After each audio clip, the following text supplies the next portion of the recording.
NEET का जब result आ रहा था तो सबका ध्यान इलेक्शंस पे था, इसलिए उन्होंने जानबूझकर अराउंड 7 दिन पहले रिजल्ट भेज दिया अपना। जिस तरह से नीट का पेपर लीक हुआ और जिस तरह से रिजल्ट पहले ही डिक्लेयर हो गया, तो ऐसा जेई के साथ भी हो सकता है। मेरे ख्याल से इसके ऊपर एक कानून भी पारित होना चाहिए कि जैसे बच्चे इतनी मेहनत करते हैं और पेपर लीक हो जाते हैं। अभी जो नीट का एग्जाम हुआ था, राइट, 4 जून को रिजल्ट आया है। उसी दिन इलेक्शन का रिजल्ट आया है, लोकसभा चुनाव का रिजल्ट आया। उसी दिन सेम डे एनटीए ने नीट का रिजल्ट अनाउंस किया। क्या लगता है इस खबर को दबाया गया क्योंकि ये बहुत बड़ा स्कैम हुआ है? हाँ, मैं एग्री करूँगा कि हाँ, वो वैसा माहौल था इलेक्शंस का। सो नीट का जब रिजल्ट आ रहा था तो सबका ध्यान इलेक्शंस पे था, इसलिए उन्होंने जानबूझकर अराउंड 7 दिन पहले रिजल्ट भेज दिया अपना। वैसे तो मैं एक जेई एस्पिरेंट हूँ, पर मुझे भी ये लगता है कि जिस तरह से नीट का पेपर लीक हुआ और जिस तरह से रिजल्ट पहले ही डिक्लेयर हो गया, तो ऐसा जेई के साथ भी हो सकता है। तो मतलब मेरा यही है कि जितने भी बच्चों के साथ इनजस्टिस हुआ है, उन्हें जस्टिस मिलना चाहिए, रीनीट होना चाहिए, और जितने भी लोगों ने पेपर लीक करा है उन सबको जल्द उनके ऊपर स्ट्रिक्ट एक्शंस लेने चाहिए। लोन लेते हैं, कर्ज लेते हैं, तो उनका जीवन पे तो अब वो बाद में उन्हें पता चलता है कि पेपर लीक हो गया। तो इस पर आपको क्या लगता है कि ये सब एक तरीके से एक बड़ा कानून तो बनना चाहिए कि नहीं बनना चाहिए? जी, कानून तो बिल्कुल बनना चाहिए पेपर लीक के ऊपर। और मेरे ख्याल से क्योंकि आप देखिए कोचिंग की जो फीस रहती है वो कितनी ज़्यादा रहती है, और बच्चों के जो माँ बाप रहते हैं उनकी मेहनत करके बच्चों को पढ़ाते हैं।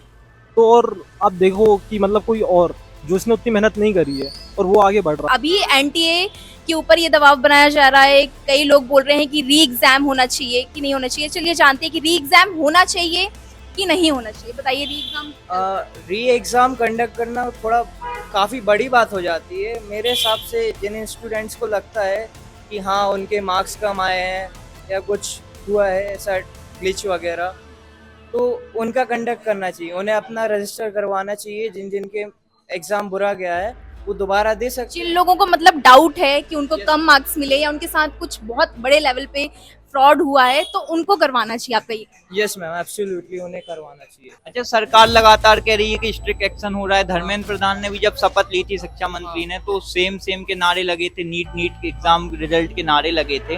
तो आपको क्या लगता है उनको दोबारा शिक्षा मंत्री बनाना एक सरकार की कोई चूक नहीं है? देखिए, इस पे तो मैं कुछ कह नहीं सकता हूँ, क्योंकि ये हो भी सकता है कि ये उनके हाथों में ना हो, ये अंदरूनी कोई चीज़, और या ये भी हो सकता है कि उनको पता हो।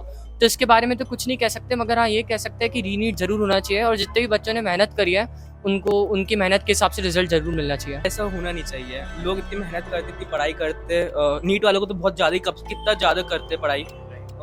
जेई वालों को क्या होता है, 2 साल का रहता है, उसके बाद तो चेंज कर देते। नीट वाले तो उनको समय में लगता है इतना, पूरा 365 दिन अपना लगाते, पढ़ाई करते, दिन रात एक कर देते। पर अब ऐसे चीटिंग होती है, फिर क्या फ़ायदा?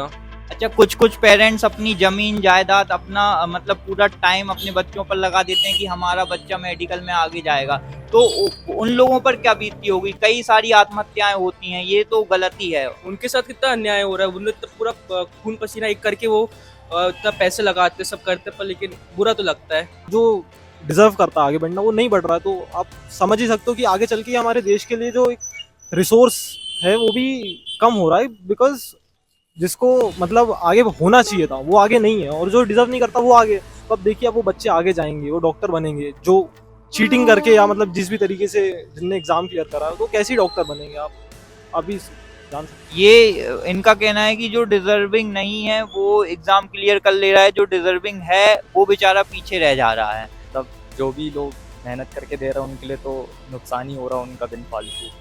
तो वो लोग और डिजर्विंग है वो सीट्स के लिए जो चीटिंग करके ले रहे हैं उनकी जगह, और वो रैंक्स और बाकी प्राइड के लिए। अच्छा, आप किस चीज़ की तैयारी कर रहे हैं? JEE। अच्छा, आपको क्या लगता है, आप JEE की तैयारी कर रहे हैं, आप जब एग्जाम दोगे तो आपको लगता है कि आपका पेपर लीक नहीं होगा? गैस होना तो नहीं चाहिए। पहले ही नहीं होना चाहिए था पेपर लीक। टेक्निकली देखा जाए तो जिसको चीटिंग करनी है वो तो करेगा। अगर ऐसा था, अगर एनटीए ने एश्योर कर रहा था कि नहीं होगा लीक, तो फर्स्ट नहीं होना था लीक। पहले आपने पेपर लीक करवा दिया, उसके बाद लोग आपके चढ़ गए। लाइक भाई ने सबसे पहले तो ये वाली चीज़ उन लोगों ने इलेक्शन के टाइम पर ही अपना निकल दिया, जो एकदम ये मेन जो ऑडियंस है उन लोगों का ना इलेक्शन के रिजल्ट पे चला जाए rather than नीट के रिजल्ट पे। तो वो बहुत ही स्मार्ट था।